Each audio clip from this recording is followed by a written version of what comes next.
Welcome to September and welcome to another edition of Moral Side of the News. We're glad you're with us this weekend. I'm John Blim with the WHAS Crusade for Children. With me, as always, is a distinguished panel this week. Dr. Jamesetta Ferguson, St. Peter's United Church of Christ and MOLO Village CDC. Reverend Jason Crosby, Center College Chaplain. Rabbi Stan Miles, Louisville Melton School. And Father Joe Graffis, Archdiocese of Louisville. Welcome to you, panel. This week, former Soviet Union President Mikhail Gorbachev died. We all remember the images of President Reagan imploring him to tear down this wall. Gorbachev presided over the 1991 collapse of the Soviet Union and told a close friend a month before his death that he felt his life's work had been ruined by Vladimir Putin.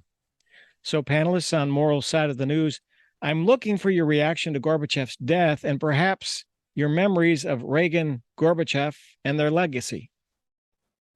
I add another type of memory. Mikhail Gorbachev came to Louisville in the 1990s. Were you there, Joe, when he No, but I remember. I heard him speak at the Sealback. And tremendously impressive, and so much optimism in the world. Wow. I mean, it was a very heady time. Would that it would have lasted and lasted and lasted. Well, I have to admit, I don't know much about him other than what I've read. That I guess I was much younger when he was in office, and so I don't remember much other than when Reagan made that speech, tear down the wall or something to that effect. And I know that from what I've read, that was the transformation of Russia as we had known it. But I also know that from what I would have read, that he was well respected, more so by Western countries, more so than he was at home. And I don't know how to take that other than it was a change that many of the leaders over there were not comfortable with. I remember when he received the Nobel Peace Prize. And, I think I have good memories of him, not only working with Reagan, but just imagining tearing down what was a Soviet empire and trying to make it more democratic, more open to people and the grassroots. Mm-hmm. And, for those kind of radical ideas, I give him great praise. Unfortunately, as he said, in the early 2000s, those things began to fade. And certainly in the last 10 years, the former Soviet leaders want to go back to the old way. I'm not sure Russia wants to do that. So, and obviously with the Ukraine war, when we all thought, oh, Ukraine's going to be clobbered, that's not happening. So I miss his guidance. Obviously, he loved his wife, Reza, and she was quite a first lady of Russia at the time, and a stylish first lady. Died 20 years ago, more than 20 years ago. So, but he's going to be buried next to her, which I thought was pretty interesting. So I have fond memories of what he tried to do, and hopes for Russia that could happen at some time in the future. John, Joe, when you mentioned about going back to the old ways, the problem is not that he was going back to the old ways of Marxist-Leninism. He wanted to become the next czar, and that's really quite frightening. We're talking about Putin. Yes. Well, John, I would just add that as one whose early years, childhood, was shaped by the end of the Cold War, though I was young, I do have some memories that are definitely emblazoned in my mind.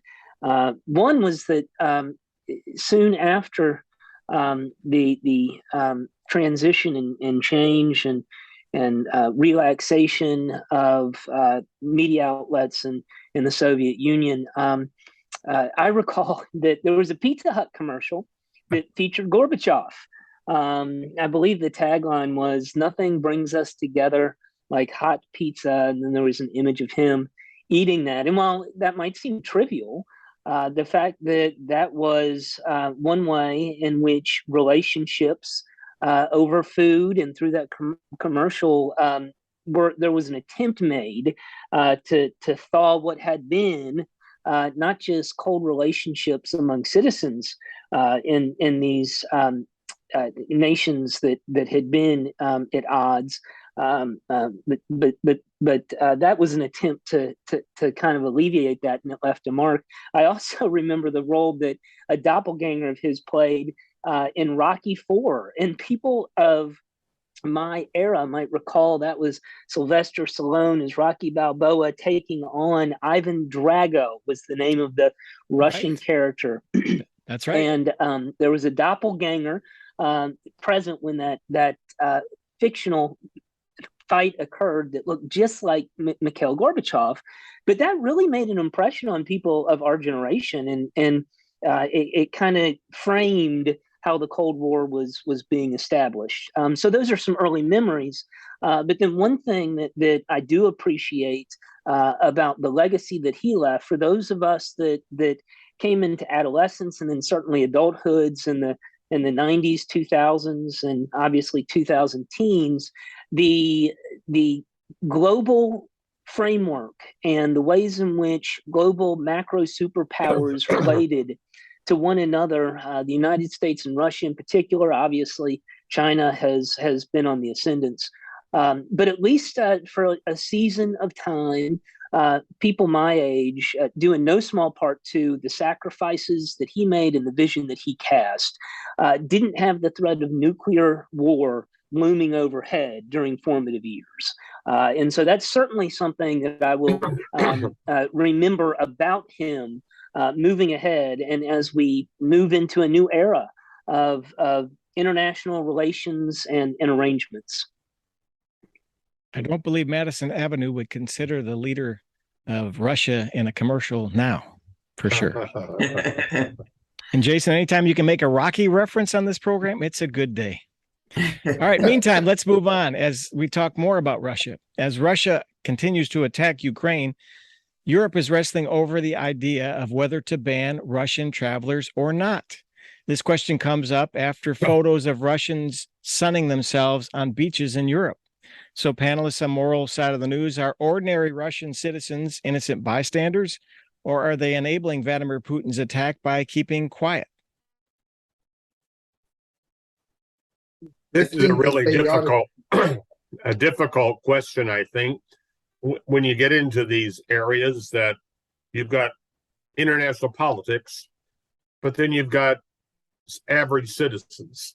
Now, maybe some of those people who are on beaches in Europe are wealthy Russians, which probably they have to be because there's a lot of poor people in Russia. But it does seem that it would be counterproductive to forbid all Russians from travel.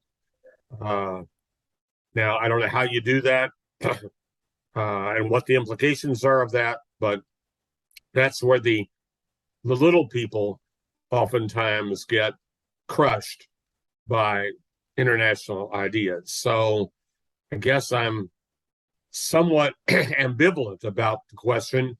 I do think we got to put all the pressure we can on Russia, and we've been trying to do that with many of the policies so far.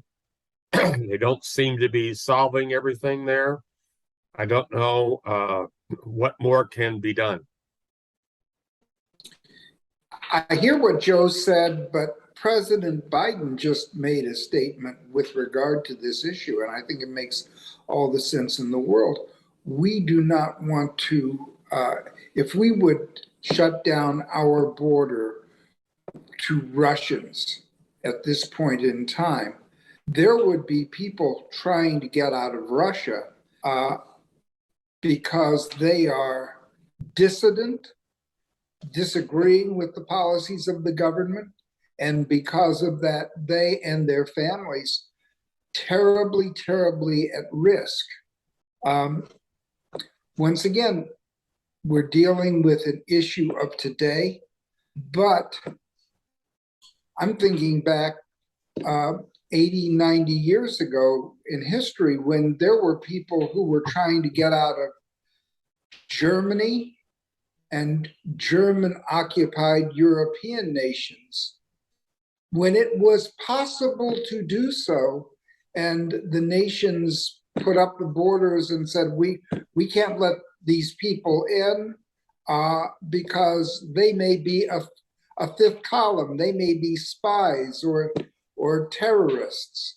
And because the borders were so tightly sealed, many hundreds of thousands, perhaps a million innocents lost their lives.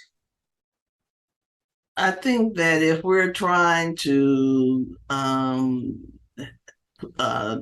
convince Putin to change his strategy, sanctions have not proven to be the instrument that is making him want to change. And so in my opinion, this would just be one more hardship for the people of Russia and for the countries that benefit from the people that travel to these respective countries. And I don't think that Putin will be affected at all. I think he's going to continue to do what he does, irregardless as to who it hurts and how it affects just the people of Russia. Well, and I would just add that, you know, this is a complicated moral issue, issues regarding, you know, who is culpable in the conflict between Russia and the Ukraine, and what level of culpability and guilt does an average Russian citizen carry? You know, to your point that was just made, you know, what would be effective? And I agree that the effectiveness of previous sanctions have not seemed to stop the aggression of Putin. And then another factor in this that we haven't mentioned is what do the Russian people even know to begin with? Regardless as to what they can and can't do to stop Putin, what do they know about it? By all indications, the data that I've seen from reliable sources is that roughly 3/4 of Russians support this effort. And at first glance, you might think, well, in that case, perhaps the general populace should be held to account more. But then you also have to keep in mind, and we have certainly seen this and talked about it on this show, is the role that propaganda plays in shaping people's understanding of what's happening in this conflict. And this circles back around to the transition that's occurred since the Gorbachev era to the Putin era. I mean, one way in which the dynamics in Russia changed and Gorbachev helped bring about, at least an end to that chapter of the Cold War, was by liberating the press. So that people could get various points of view. And certainly, I think one thing that Gorbachev bemoaned, by all indications, that's occurred in recent years, is that Putin basically has at his fingertips a Russian media that pumps out propaganda that suits narratives that are kind to him and his endeavors. Jason, I have a question for you. Center College has a wonderful international studies program for their students. Are there current and exchange students on the center campus? Are there currently any exchange students from either Russia or Ukraine on center's campus today? That's a great question, Stan. I know that there is a Ukrainian student that began her freshman year on campus. I do not believe that there are Russian students on campus, but I'm sure that is not the place on other not the case on other campuses, both in the United States, Europe, and in other parts of the world. But that is one benefit to being in this context and environment is this does afford the potential for those kinds of conversations and interaction to occur. Absolutely. All right, very good, panel. We have a third topic today on Moral Side of the News, and it's this. The debate over student loan forgiveness continues. As you know, President Biden's plan gives qualified students on college campuses like Center, where Jason is, and former students $10,000 to $20,000 in debt forgiveness. There may be a court challenge to this plan awaiting. This plan is hailed by some and condemned by others. Panel, what's your take on this student debt forgiveness plan? The sooner the better. There are so many people who have graduated from colleges and universities who are just crippled by debt. And, we say we want an educated populace, and then we make it well nigh impossible for those people with the education to economically function. So I applaud President Biden on this, and I just, to go against it is, well, maybe I'm being sophomoric, but just mean-spirited. Yeah, I think it was a real compromise. I mean, it didn't go near as far as many people would like or wanted, but it seemed like, given where we are, it was a good compromise to help a lot of students and families who don't make a lot of money. Of course, the typical response is, well, it takes so much federal money, we're going to be more in debt. Well, it's paid for by the extra taxes on the super wealthy and corporations. So that shouldn't be. But you also hear the people, well, I couldn't go to college, and I went to this school or that school, trade school, and I didn't get any help. Why help them? Well, why help businesses and bail them out? Our banks. Right. We've done that in the past. So I don't think we're seeing the big picture in all of this. I'm grateful, of course, some of us here, not Jason, of course, but when we went to college was cheap compared to what it is today. I mean, it's like 20, 40 times more expensive.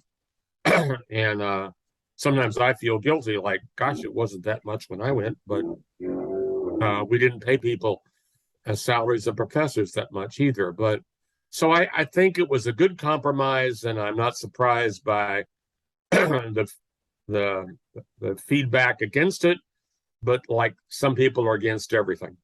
Yeah. When I started Indiana University as an in-state freshman, I paid $12 per credit hour per semester. That the Stone Ages, or was that?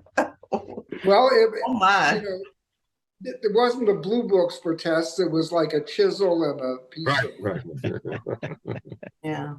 Well, as a recipient of student loans, I went to a historic Black college, and I'd say about 90% of the students there benefited from student loans, Pell Grants, all of those instruments. And we could not have gotten an education without that.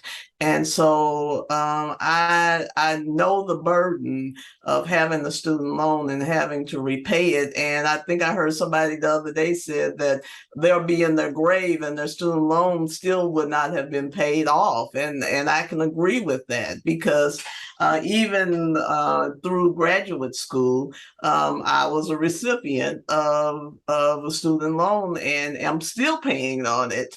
And so I welcome the relief that comes with this. And I appreciate President Biden's efforts to help those students that are still suffering from having the loans. But the real issue is, what is it that can be done so that the colleges or the institutions can drive down the cost of going to college, especially when we advocate that education is the key for people to be, for us to become a better society. And if we want to promote that, then we've got to deal with the cost of higher education and make it more affordable for people to be able to get that quality education. Well, it's not lost upon me that this is a topic that we're addressing, that I'm addressing for the first time on this panel in a new role employed by an institution of higher education. A couple of thoughts come to mind. First of all, to the naysayers, especially those that come from a Christian background who've complained about this move, I would encourage folks to look at what Jesus had to say about debt, the way in which Jesus allocated resources. Jesus did not take stock or worry about whether or not folks who brought lunch to that hillside got loaves and fishes. He just made sure that the 5,000 that gathered got some fish and some bread to eat. After different laborers went out into a field and labored all day, some from morning, some from midday, some from the afternoon, they came in and Jesus taught through that parable that everyone deserved the same amount of pay, because what everyone needed, regardless as to how long they had worked, everybody needed the resources to make sure they could put food on their tables and a roof over their heads. And so from a Christian perspective, from a moral perspective, for the federal government to take this step to assist folks so that they can have some basics and get what they need and not be burdened by debt, we should all celebrate that. Secondly, I just want to note that the way in which it was structured, this relief will principally go to folks who have, yes, student loan debt, but are also low wage earners and principally people of color. We talk a lot about the ways in which people of color, Black individuals, have been disproportionately negatively impacted by government policy. This is one strategic policy that's been put in place that will disproportionately positively affect minority groups in the United States. And so I'm certainly grateful for that as well. And then lastly, I'd just say that the overall price of tuition across the country over the course of the past 20 years raises roughly 9% per year. And until we collectively as a society put our money where our mouth is when it comes to education, from pre-K through elementary school, high school, through higher education, we're going to continue to repeat the same mistakes over and over again. And so anything we can do to invest in education, control the cost, and then as well ensure that folks who do have debt are not burdened by that is very helpful. All right, panel, a good start and almost an end to our moral side of the news, but I want to throw one more topic at you. We have about 4 minutes left. Just announced on this day, Thursday, Kentuckians could have access to updated COVID-19 vaccine booster shots that target the new variants and subvariants as soon as next week. Governor Andy Beshear announced on Wednesday. So panel, your thoughts, will this encourage more people to get vaccinated? Will you get vaccinated? How do you feel about this next wave of variants and the booster that's coming out? As soon as it's available, I'll be at Walgreens. Yeah, I'm fully vaccinated, and I would probably definitely want to get the next one because I'm at that age, whatever. Although I do hear a lot of people who are, I know at least one person a little younger than me who got the first booster and had some adverse results, and is very scared it's at the second one. So, and not many people are getting the second and third one. So that worries me. Well, I've been fully vaccinated and boosted and ended up with COVID, but I'm not discouraged. I still will continue to take the boosters as they come out. I'm kind of looking at it like the flu immunization that you get every year. And so I plan on continuing on, not only because of my contact with a variety of people, but I have a family member that's immunocompromised. And so I need to do everything I can do to make sure that they are protected as well. And I'm right there with everyone else, a touch younger, but not only am I looking forward to this next round of boosters, which are targeted specifically for the Omicron variant, which is most rampant at the moment. My children will be getting boosted as soon as is possible too. That COVID continues to affect folks. We can all anecdotally note folks that we know, if not ourselves, that have had COVID recently. So it continues to impact folks in some cases negatively. I had a friend roughly my age, early 40s, who was hospitalized briefly, doing better now, but it's still out there, still serious, and anything we can do to protect ourselves is something I will be doing. I've had several friends who have gotten COVID, but they were vaccinated, and for many of them, while they had to stay away for a while, they didn't have a lot of bad effects. So thank God for the vaccinations and the people that developed them. Very good, panel. That'll bring to a close your thoughts on the COVID vaccine and our other topics today. Thank you to Jamesetta Ferguson, Jason Crosby, Stan Miles, and Joe Graffis. And to our viewers and listeners, if you'd like to catch this program again, just go onto YouTube and search for Moral Side of the News, and you can watch any episode from the past year.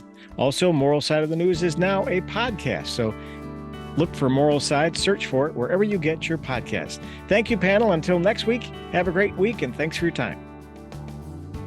Moral Side of the News is now in its 70th year, making it one of America's longest-running public affairs programs.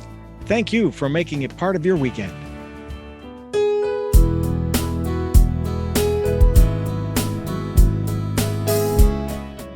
Thank you for making the 69th annual WHAS Crusade for Children a big success just a few months ago. There's still time to get involved. You can donate anytime. It's always Crusade season. Just send your check or donation to 520 West Chestnut Street, Louisville, Kentucky 40202. That's 520 West Chestnut Street, Louisville, Kentucky 40202. Or go online and make a secure donation at whascrusade.org and see all the many new ways you can make a donation to help change a child's life. Thank you for watching and listening to Moral Side of the News. Join us again next week as the conversations continue.